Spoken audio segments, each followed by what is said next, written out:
Today, Foreplay listeners, we are talking about the 4th of July, fireworks, bombs bursting in the air, bursting in other places as well, giving you some ideas on how to keep it hot on this hot summer holiday.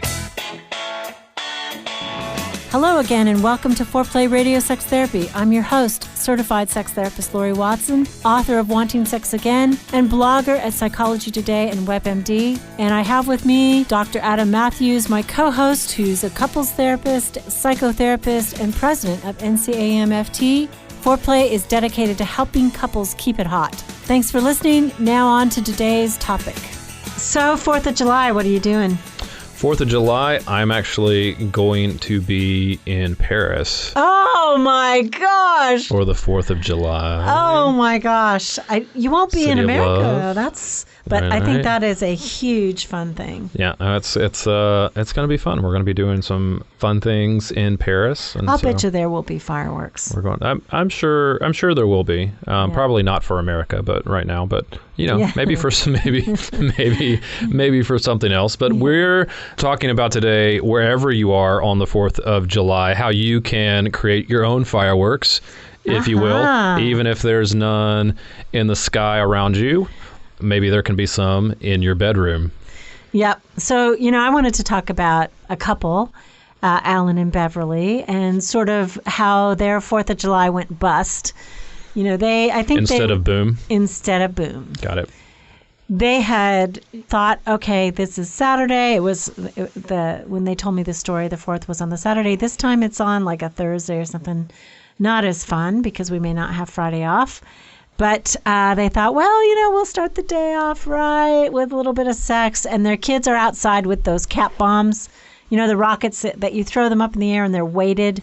Mm-hmm. And there's a cap in them and then they smash. And of course, the neighbors are calling and angry and saying, make your kids stop that. So they get up, no sex.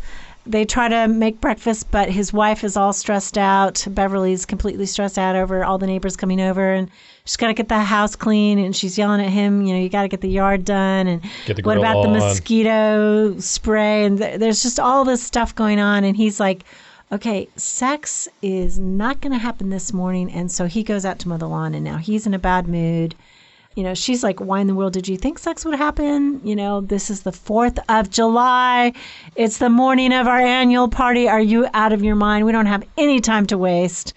And so, but for her, once the party starts and she's had a sangria or two, she's like, okay, why isn't he putting his arms around me and complimenting me on my hot little number, little dress? Why is he across the room talking to Fred and Bob? Yeah. And he's like pissed off thinking, okay, she's rejected me, doesn't want me. And she's now thinking he's rejecting me. And this is the way oftentimes it goes, right? This is the 4th of July. It's supposed to be a great, fun day. And instead... And my guess is by the end of the night, they both had a little too much to drink. They both kind of built up some sentiments toward each other. And then they're fighting. They're fighting. And they're exhausted. And when he goes to put his arms around her during the fireworks, she thinks, don't touch me. I'm too hot and sticky and I'm too mad at you. You didn't pay any attention to me all day long. You were just with your buddies and friends. And, okay, if this was your 4th of July, we feel for you, but we want to make it better. We want to help you make it truly hot. Absolutely. And exciting. So first of all, discuss whether or not sex can happen on the 4th of July. My vote is yes. I mean, is your vote ever no? Your vote is never no. But I agree. It should. Let's vote yes. I came home very late last night, about 2:30 after my plane flight, and my vote was no. So yeah, every once in a blue moon. Every once in a blue moon. But it's how many people would this save? I think that's such a great tip because so many people don't do that, where they just talk ahead of time about what their expectations are going to be, especially on a day where there's lots of plans and commitments that they're trying to make, right? Yeah. So if you get Friday off this year, maybe Friday is the day you have sex and you park the kids who are exhausted in front of the television, or you go out for coffee or something and come back and take a little morning snoozy boozy and do the wild thing. But, so maybe it doesn't happen on the day of the big party, but discussing it ahead of time saves hurt feelings. Can be great. Yeah, saves from rejection. And so I think that two things are important for exciting sex, and that's fantasy and seduction. And fantasy is obviously something that we do on the inside, and seduction is something that is outward focused, right? It's something that we do with our partner or for our partner. So, fantasy to me is a bridge. It's an internal bridge from one feeling state into another. Can you tell me what you mean by feeling state, Laurie? Yeah, so one feeling state I have is I'm frickin' busy running around for the neighbors and I'm exhausted.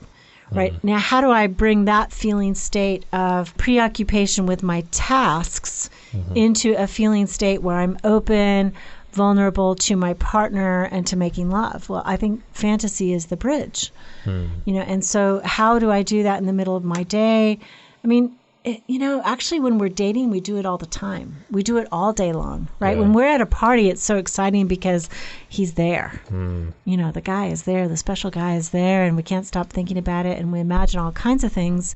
And so we can actually do that consciously about our partner. We can go, oh, man, I can hardly wait. And we can prepare a little bit, which is both internally and maybe part of the seduction. Maybe you choose something you're going to wear that night, or you choose how you're going to look that day to turn your partner on. It's a combination, So the one is, I would say the fantasy might be changing from being absorbed in our family to putting a barrier around when you're going to go to bed that night. Okay, after fireworks are over, the kids go to bed without a bath. Everybody just jumps in bed and that's it. And mom and dad's door closes. Oh, go ahead. I'm sorry. No, that's okay. I was just going to say, because fantasy is really the story you tell yourself about what's going to happen. Yes. And sharing that in some way with your partner becomes important as well, right? It's the narrative. Yeah. It's an internal narrative, but it's also about what you imagine your partner is thinking. And so for women particularly, what they imagine their partner is thinking is a huge turn on. Yeah. If they think he's thinking she's desirable and hot and sexy and, all that, even if he isn't thinking that, if she just imagines that he's thinking that.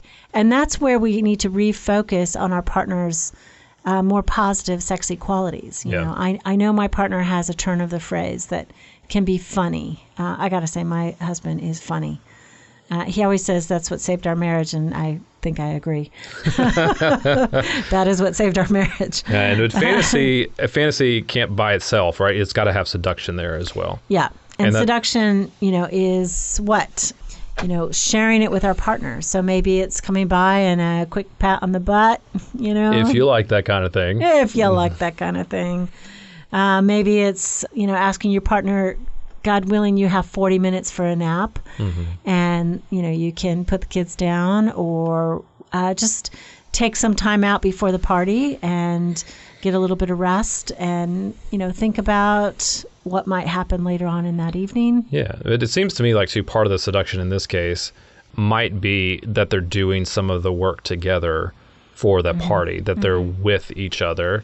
That where they both feel supported, so that they can share the fantasies that they're having with each other, right? And that may be part of the seduction as well. Although, Adam, I gotta say, I'm a bitch before a party. I just, sorry, but I am not wonderful to be around before the party. Once the party starts, right, then I'm good. If your husband is not doing what you're asking him to do and helping out in a way that you think is appropriate, is it you get bitchier or you get less bitchy?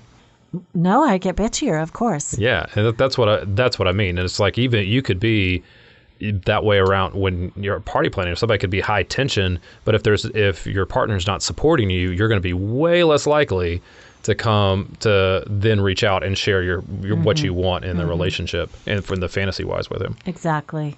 So I think some of seduction is admiring your partner, right, about what they do right, the refocus. One of the ways, technically, I do refocus is I write a list down and we kind of cross it off as we go along, or we initial, I've done this, I've done that. And then so everybody's expectations are clear. Mine and his are clear.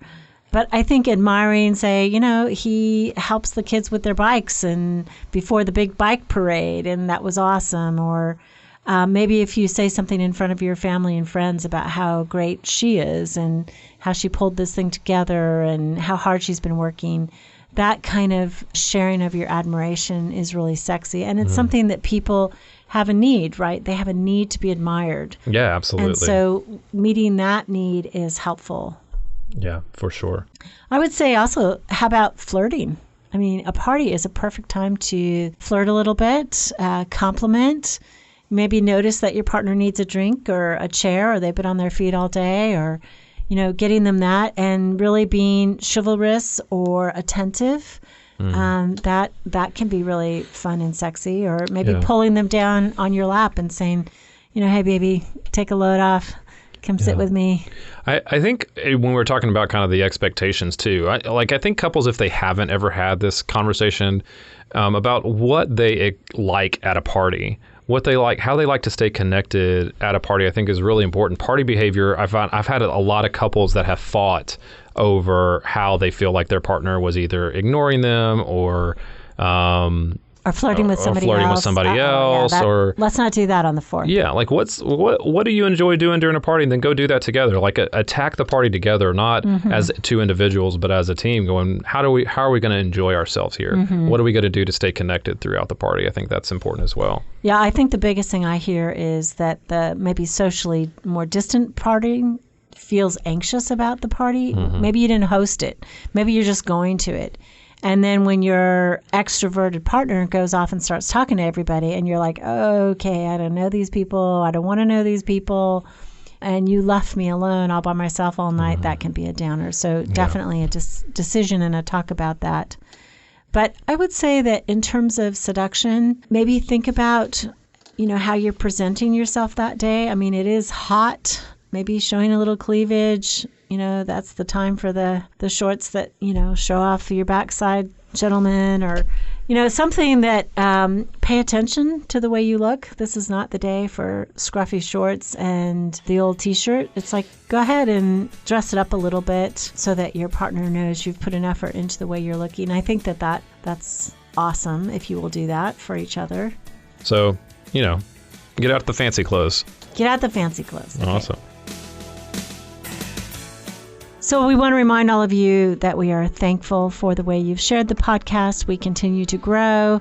It is our greatest honor when you share with a friend the work that we're doing in trying to help people reframe their sexual life in a way that is understandable and not so mysterious, so that they can make positive changes and strengthen their marriages and their partnerships. And I think the last thing we'd like to say is both of us are doing intensives. Our summer schedules are getting filled up. So if you would like to work with us, let us know and call our centers. You can find us at foreplayradiosextherapy.com. And if you like what we're doing and want to help support us, we'd love for you to rate and review us on iTunes. It'd be super helpful for us. So thanks for listening. All right, we're talking about the 4th of July and how to have fireworks in the bedroom as well as fireworks in the sky. So we have some practical considerations, Laurie, that you've talked about that I think can be really helpful for people. Yes. As they're just thinking through. We talked a few about those in the first half, but there's some more that specifically relate to the 4th that could be really helpful for folks. So my husband on big holidays likes to save his calories for the evening, but that means he goes through the day grumpy. So I would say eat at regular times, maybe just a little bit less, so that you're not hangry, because hangry people do not get sex that night. That's right. You're not yourself when you're hangry. You're not yourself. I would also say maybe plan to include some rest in that busy day, like block out just even if it's 20 minutes to sit on the couch together, just plan a minute to yourself. Yeah, and I think that most people in our day in this time, like we're so rushed on holidays. Holidays also are supposed to be about rest. That's the reason that we take them. Yeah. So if you're not getting any rest, you're missing an important part of that holiday that also is going to help keep you connected to each other. I know. I'm so excited. My neighbor's throwing the party this year. There you go. I just get to go attend. There's going to be food trucks, a bonfire. It's going to be so cool. The whole neighborhood's coming. That's all awesome. my friends. It'll be really great. That sounds like a good 4th. Did I mention that I'm going to be in Paris on the 4th of July? A little bit. Rub it in. Okay, so wear something underneath your clothes that makes you feel sexy. Hanky-panky G-strings actually are the one G-string that doesn't hurt. You might want to try that, or you might want to wear nothing under that sundress and just be careful when you sit down and cross your legs. And whisper to him at some point, there's nothing underneath here. That could be very sexy.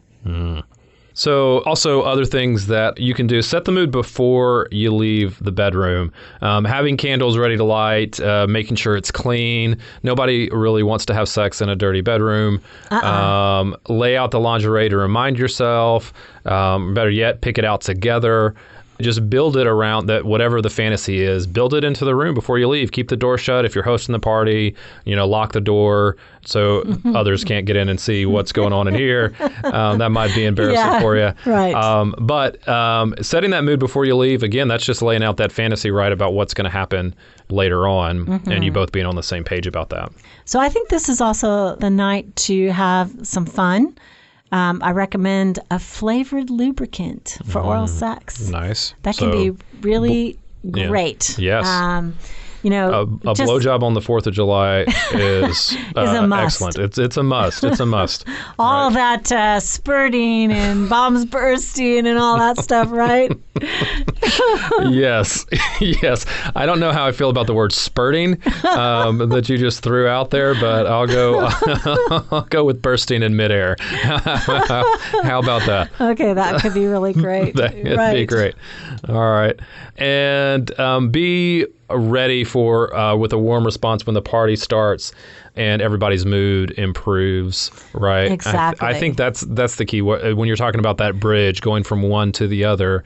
Of when the party starts, like that's the time to be in a good mood, right? If you're really tense, getting ready for the party, like just remind yourself to shift and kind of relax when the party starts. Yeah. So share that with each other. I'm the bitch when we are getting ready for a party. My husband is the grouch. That's pejorative, right? It's like there's no real good word for him. He's the bitch when we're getting ready to travel. Okay. Like, oh my gosh, he's so cranky. And I literally told myself on our last trip, okay, that's right, you're doing your before the travel thing. And I said, I'm just going to forgive you right now because I know as soon as we get in the car, it's going to be better. I did. I said that to him. I said, oh, yeah, that's right. And I will say that I have improved over time. Christmas is not as bad as it used to be. I don't alienate everybody. And the 4th of July actually is funner for me. Christmas is more pressure. So forgive yourself, have the warm response, get ready for that to reconnect. And that is a way to share the seduction. Okay. I love this one too of if you're throwing the party, when your guests start to arrive and they ask, how can I help? Have stuff for them to do. Don't just say nothing. Give them something that they can do just to, even if it takes one of those to-do list items off of your plate. Then there's just more stress-free. People are wanting to help and everybody's having a good time helping make that party happen. And, my mother taught me this. She said that when people are coming to a party, they're often anxious, and making them busy and giving them something to do allows them to relax. Yeah. Because they don't have to necessarily mingle yet, but they get to be in action and participating in a way that is helpful. So it's actually a favor. Don't think that you have to have everything ready, which would be impossible in my life to have everything ready before everybody gets there. I don't do that at a party. There's always 6 things that need to be still done. Move the chairs, bring up the table, cut the lettuce. Because if you're playing host, the grill. If you're playing host or hostess and you're busy the whole night doing everything, you're not going to have anything left at the end of the night, right? Your energy is going to be lower. You're not going to be as likely to. You're just going to want to fall into bed rather than actually light those candles and put on that lingerie that you've already laid out to be sexy with each other. So it's going to be hard if you spent all your energy throwing a party. Yeah, exactly. And I think sometimes you need maybe a way to inject some eroticism into your own mind. If you're busy, menopausal, 6 children, 2 jobs, whatever. So I say, how do you do that? Is it you plan to watch a sexy movie together that evening after everybody goes home, or you spend some of your downtime that weekend reading an erotic book that's exciting so that your mind is just kind of geared that way. I mean, sometimes we need to focus and we need some way to think about it and inject that into our ordinary life. So be intentional about that. Absolutely. And I think that the more you have had those discussions about whether I think some people, like you were saying before, some people just hate parties, right? And so you have to be okay with that. If one of you hates parties and one of you likes giving parties and you find yourself at odds about that, there is a way to compromise in the middle of that. And that part of it is accepting that, okay, you don't like parties, I do. It's okay that you don't like them. You don't have to act exactly like I am acting. You don't have to do exactly what I'm doing at a party for us to be on the same page. Do you like parties?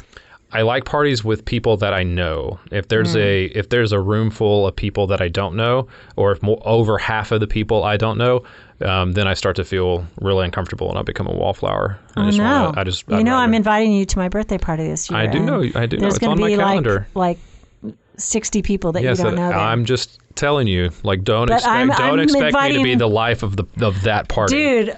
I'm the life of parties where I know everyone and I feel super comfortable. And maybe you've had enough wine? It would depend. It would depend on whether that's okay. Whether I feel like everybody's judging me or not. You know, as long as I don't know. Do you have are your other friends non-judgmental friends? They are old. Are they chill? Friends. They are old friends, Adam. You're going to be the youngest person in the room, and they will not judge you. Okay. They are going to be having the time of their life. They go to bed by like 4:30, 5 o'clock. Is that what's going to happen? Hell no. No, we're going to stay up and party all night, but we will. Okay. Well, So last tip of the day is wink at your partner. Somewhere, somehow, during the 4th of July, find a way to look at your partner across the room, give them that sexy grin and that wink, and hopefully follow through with that evening. Absolutely. So may your 4th of July be filled with lots of fireworks, lots of sex, lots of explosions, lots of things going off. So we wish you well. Happy 4th, everybody. You can now call in your questions to the Foreplay question voicemail. Dial 833-MY-4PLAY. That's 833-4-PLAY. And we'll use the questions for our mailbag episodes. Hey, help us stay on top here at Foreplay. We'd love it if you would subscribe and share it with your friends. And please take 1 sec and rate and review us. Thanks so much. All content is for entertainment purposes only and should not be considered as a substitute for therapy by a licensed clinician or as